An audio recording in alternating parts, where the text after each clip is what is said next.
So let's read it first. I'll read it out loud. Matthew 7, chapter 13 through 14. It says, "Enter through the narrow gate, for the gate is wide and the road broad that leads to destruction, and those who enter through it are many.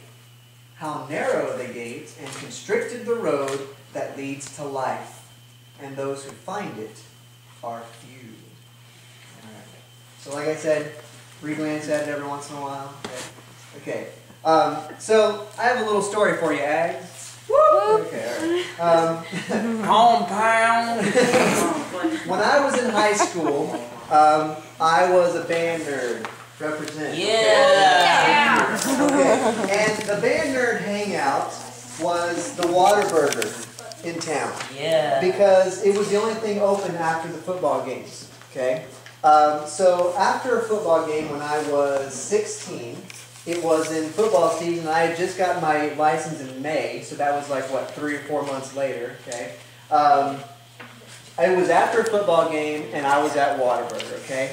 And I had a midnight curfew, okay? It was only extended because it was a Friday night. Normally it was, 10:30 or 11, but on Friday night it was midnight. Well, it gets to be about 11:50, and I'm still hanging with my high school friends at Whataburger, right? And then it gets to be like 11:55, and I'm like, you know what, I should probably leave. And then it gets to be like 11:58, I'm like, okay, I'm out of here. So I'm out of here, and it takes about 10 minutes to get home from where I am, but as you can tell, I only had 2, right? So what did I do at 11:58 at night? I sped, okay? And the song that was being played while I was speeding, I'll never forget it, was the Pink song, "Let's Get This Party Started," okay?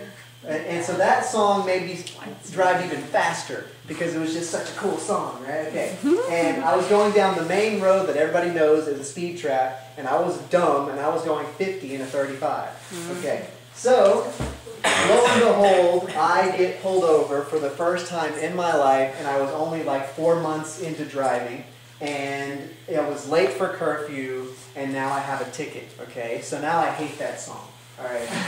So here's the situation. I'm late, I go home, I come in real quietly, and my dad is sitting on the couch waiting. Oh gosh. And I walk in, and I have no choice but to tell him what happened, because he wants to know where I was.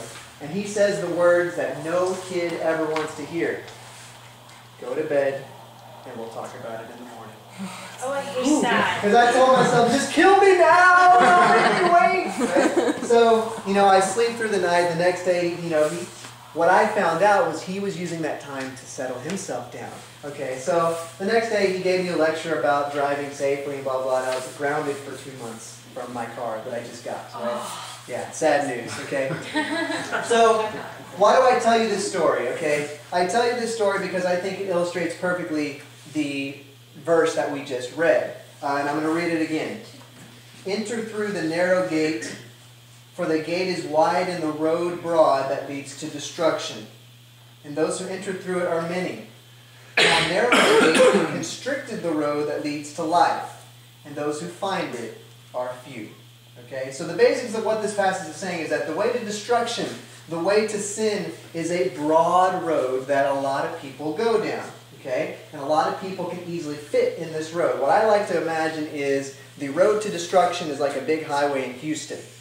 Okay? And like a 5-lane highway, right? And this highway is wide and it's broad, and it's easy to speed down this road, and it's easy to weave in and out of cars and go and see if your car can actually go 110 miles an hour, or if that's just a lie on the speedometer, okay? Not that I've ever tried that. Don't give me ideas. Okay. Now, the way to life, it says, a holy life, and the way to heaven is a narrow and constricted road.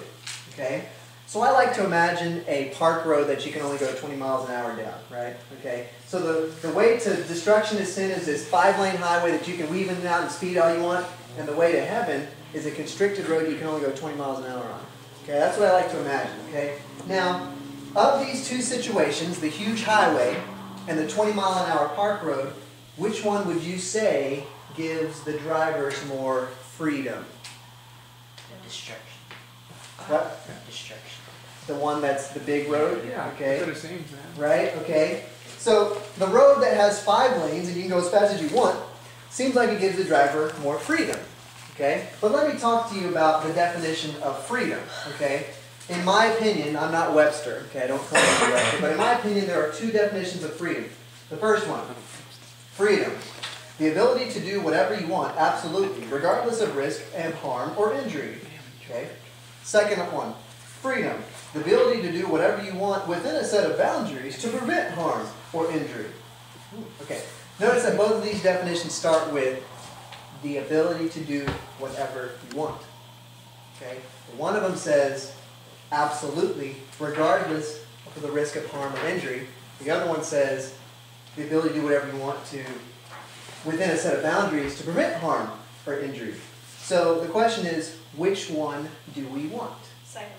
The second one, right? The one where we're not getting hurt, but we still have freedom, right? Now, which road gives you freedom without the possibility of getting hurt? Like, okay, would you rather go 110 miles an hour down the road? Is that more risky than going 20 miles an hour down the road? Yeah.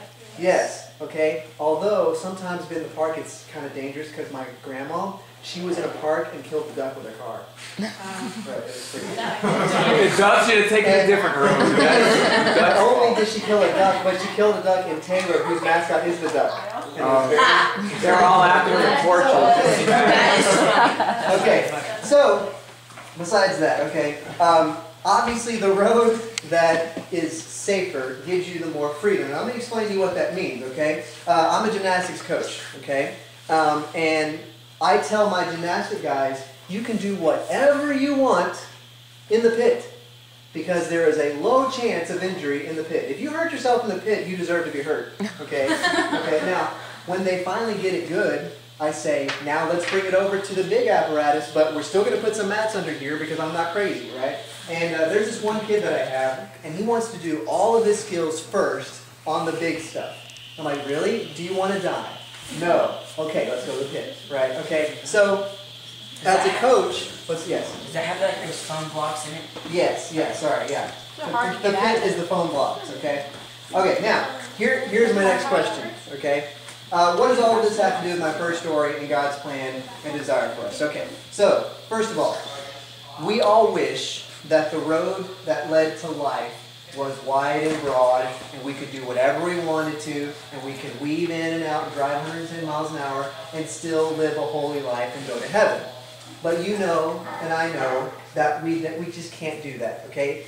Chances are, if you're driving 110, one of these days you're going to hit into something that's not going that fast and you're going to get hurt, okay? Alright, so, when I was late for my curfew, I told myself I can take things into my own hands.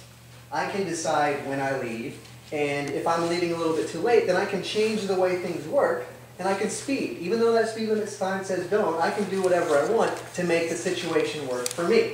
Okay, so that's what I thought. But then what happened? I got caught by the cops, right? Okay, so let me tell you something. God is a cop. He's the 20 mile an hour sign, and he's the coach telling the kids to do the trick first in the pit and then bring it to the apparatus. Okay, and let me tell you what he means by that. God says you can do whatever you want to do within these boundaries created to keep you safe and free from harm. Okay? So let me make this related to the road again. How many people in here drive? Okay, good. Did you know you have the freedom, without your parents deciding, but you have the freedom to drive anywhere in this country, anywhere on this continent, so long as you follow the speed limit, right? If I got in my truck right now, I could drive to Wisconsin, and nobody would stop me. The only thing that would stop me is the speed limit, okay? So we have freedom to do anything we want so long as we stay in this boundary. Within this boundary, from 70 miles an hour down, we can go anywhere. But if we go over 70 miles an hour, we get stopped. Okay? So that's what God is. God says, within these boundaries, you can do whatever you want. And these boundaries are created to keep you safe. Okay? He's our cop. He's our miles per hour sign, and he's our coach. And he does this because he loves you.